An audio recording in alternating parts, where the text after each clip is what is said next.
يا قوم لكم الملك اليوم ظاهرين في الأرض. Once upon a time in ancient Egypt, there was a pharaoh who claimed to be God. And as we know from our last episode, this is a completely false claim. Pharaoh is a human and is a creation of God. He is part of nature himself. So he cannot be a God. He was born from his mother's womb. And we know that the true God is somebody who is independent and self-sufficient. So this is a false claim. Now, there was a man at the same time in ancient Egypt who worked in the court of this pharaoh. And he believed in the true God. He was a believer in the true creator.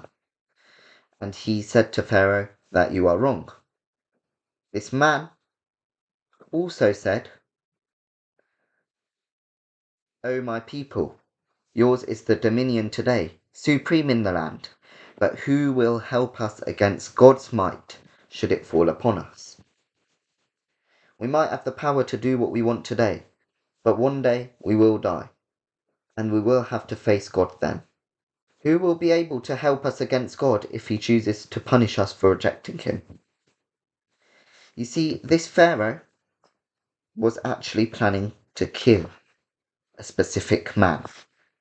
Not this believing man, but he was planning to kill another man.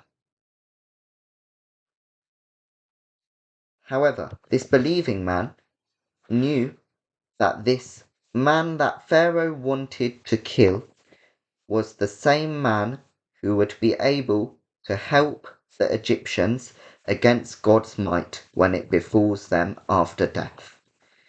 So he cannot be killed. He should not be killed. This believing man knew that the answer to his question, who will help us against God's might, was this man. So who is this man?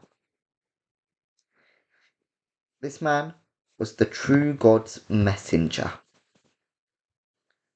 A human, but a messenger. He was sent to the ancient Egyptians to convey a message from God.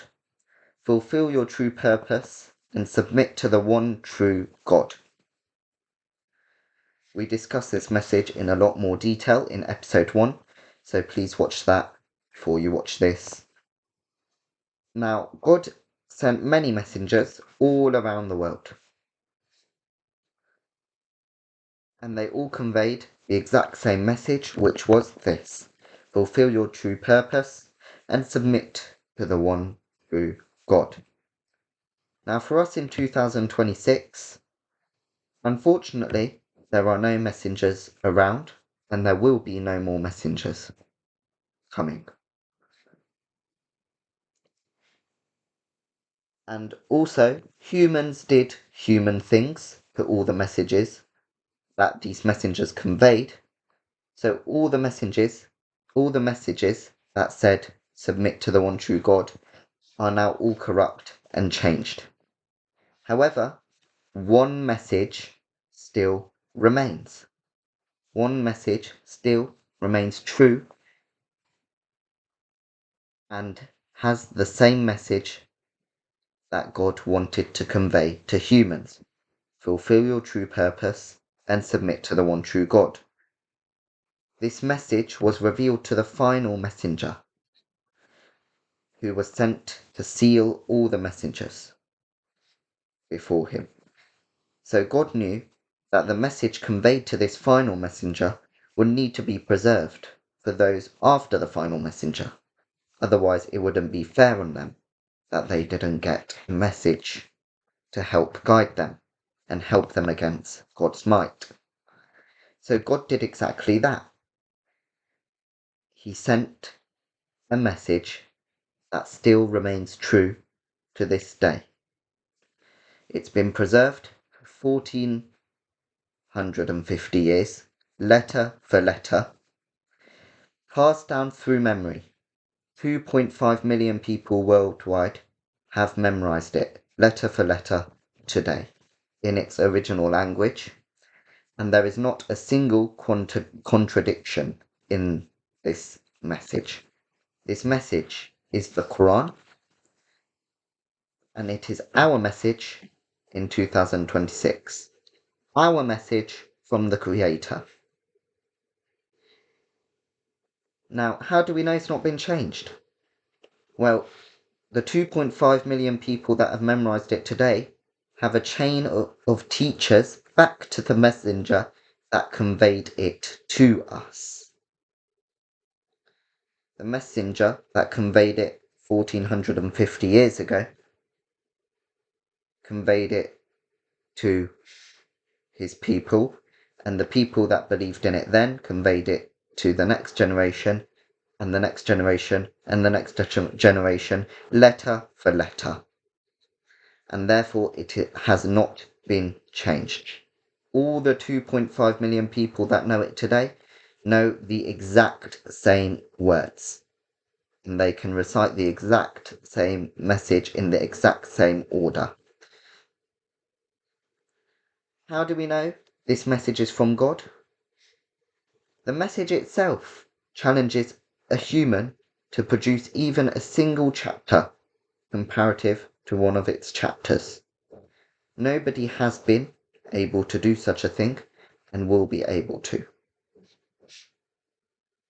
Even if you could put words together that are similar to the ones in this message, it would not be comparative to it. This book, the Quran, our message, is able to make people cry and feel emotional in front of God. Therefore, any words that you put together that might seem like the Quran are not able to make people emotional. No human can produce anything like this book. Therefore, we know it's from God. Try reading it yourself, and then perhaps you'll believe that it is the word of your Creator. Like we discussed in the previous episode, our purpose is to submit to the Creator. What better way to do this than reading and accepting His message? In the description, we have put a link to PDF of this message from the Creator in English. Originally, it's written and preserved in Arabic, but there are translations in many languages that you can find online or in bookstores. We suggest you read it, and hopefully then you will willingly accept it and follow its guidance. يا قوم لكم الملك اليوم ظاهرين في الأرض فمن ينصرنا من بأس الله إن جاءنا